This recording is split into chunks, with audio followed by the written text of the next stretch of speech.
Grimm's Fairy Tales, The Four Clever Brothers.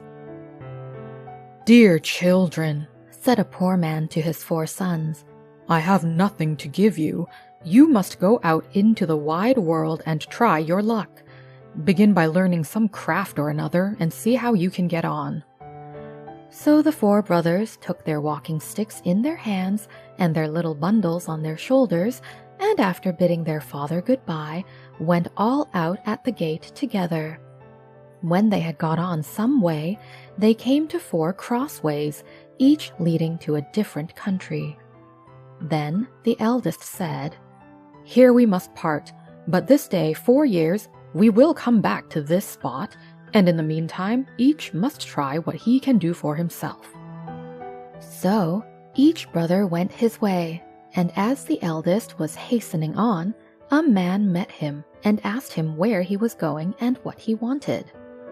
"I am going to try my luck in the world, and should like to begin by learning some art or trade," answered he. "Then," said the man, "go with me. I will teach you to become the cunningest thief that ever was." "No," said the other, "that is not an honest calling. What can one look to earn by it in the end but the gallows?" "Oh," said the man, "you need not fear the gallows, for I will only teach you to steal what will be fair game. I meddle with nothing but what no one else can get or care anything about, and where no one can find you out." So the young man agreed to follow his trade, and soon showed himself so clever that nothing could escape him that he had once set his mind upon. The second brother also met a man who, when he found out what he was setting out upon, asked him what craft he meant to follow. "I don't know yet," said he. "Then come with me and be a stargazer. It is a noble art, for nothing can be hidden from you. When once you understand the stars—" The plan pleased him much, and he soon became such a skillful stargazer that when he had served out his time and wanted to leave his master, he gave him a glass and said, "With this you can see all that is passing in the sky and on earth, and nothing can be hidden from you." The third brother met a huntsman, who took him with him and taught him so well all that belonged to hunting that he became very clever in the craft of the woods, and when he left, his master gave him a bow and said, "Whatever you shoot at with this bow, you will be sure to hit." The youngest brother likewise met a man who asked him what he wished to do. "Would you not like," said he, "to be a tailor?" "Oh no," said the young man. "Sitting cross-legged from morning to night, working backwards and forwards with a needle and goose, will never suit me." "Oh," answered the man, "that is not my sort of tailoring. Come with me, and you will learn quite another kind of craft from that." Not knowing what better to do, he came into the plan and learned tailoring from the beginning, and when he left his master, he gave him a needle and said, "You can sew anything with this, be it as soft as an egg or as hard as steel, and the joint will be so fine that no seam will be seen." After the space of 4 years, at the time agreed upon, the 4 brothers met at the 4 crossroads, and having welcomed each other, set off towards their father's home, where they told him all that had happened to them, and how each had learned some craft. Then, one day, as they were sitting before the house under a very high tree, the father said, "I should like to try what each of you can do in this way." So he looked up and said to the second son, "At the top of this tree there is a chaffinch's nest. Tell me how many eggs there are in it." The stargazer took his glass, looked up, and said, "5. "Now," said the father to the eldest son, "take away the eggs without letting the bird that is sitting upon them and hatching them know anything of what you are doing."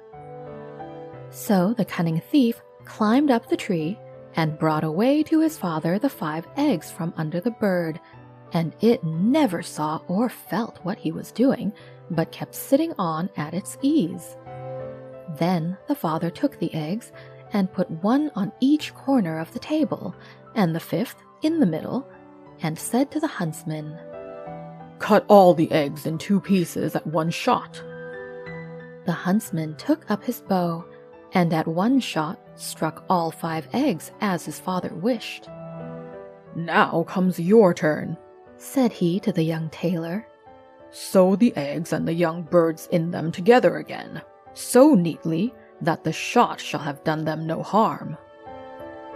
Then the tailor took his needle and sewed the eggs as he was told, and when he had done, the thief was sent to take them back to the nest and put them under the bird without its knowing it.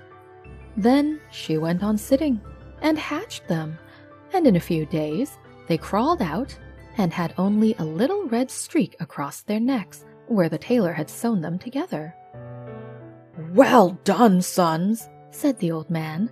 "You have made good use of your time and learnt something worth the knowing, but I am sure I do not know which ought to have the prize. Oh, that a time might soon come for you to turn your skill to some account." Not long after this, there was a great bustle in the country, for the king's daughter had been carried off by a mighty dragon, and the king mourned over his loss day and night, and made it known that whoever brought her back to him should have her for a wife.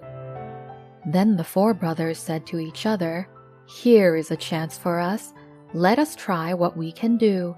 And they agreed to see whether they could not set the princess free.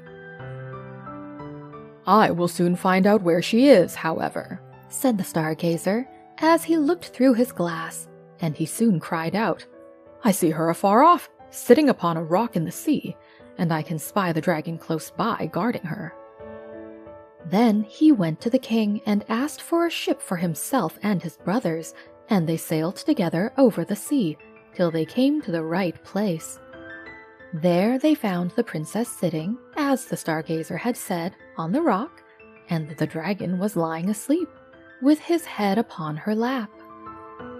"I dare not shoot at him," said the huntsman, "for I should kill the beautiful young lady also." "Then I will try my skill," said the thief, and went and stole her away from under the dragon, so quietly and gently that the beast did not know it, but went on snoring. Then away they hastened with her full of joy in their boat towards the ship, but soon came the dragon roaring behind them through the air, for he awoke and missed the princess. But when he got over the boat and wanted to pounce upon them and carry off the princess, the huntsman took up his bow and shot him straight through the heart so that he fell down dead. They were still not safe, for he was such a great beast that in his fall he overset the boat, and they had to swim in the open sea upon a few planks.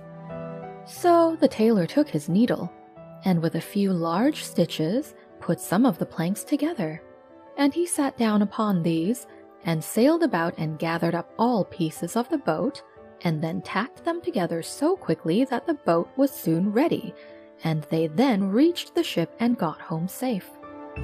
When they had brought home the princess to her father, there was great rejoicing, and he said to the 4 brothers, "One of you shall marry her, but you must settle amongst yourselves which it is to be." Then there arose a quarrel between them, and the stargazer said, "If I had not found the princess out, all your skill would have been of no use, therefore she ought to be mine."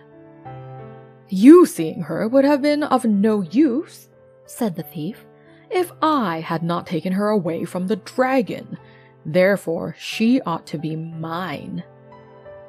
"No, she is mine," said the huntsman, "for if I had not killed the dragon, he would, after all, have torn you and the princess into pieces."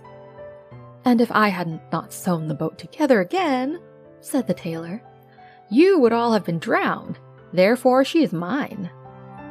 Then the king put in a word and said, "Each of you is right. And as all cannot have the young lady, the best way is for neither of you to have her, for the truth is, there is somebody she likes a great deal better. But to make up for your loss, I will give each of you, as a reward for his skill, half a kingdom."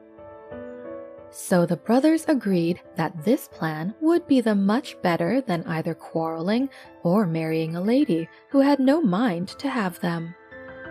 And the king then gave to each half a kingdom, as he had said, and they lived very happily the rest of their days, and took care of their father, and somebody took better care of the young lady than to let either the dragon or one of the craftsmen have her again.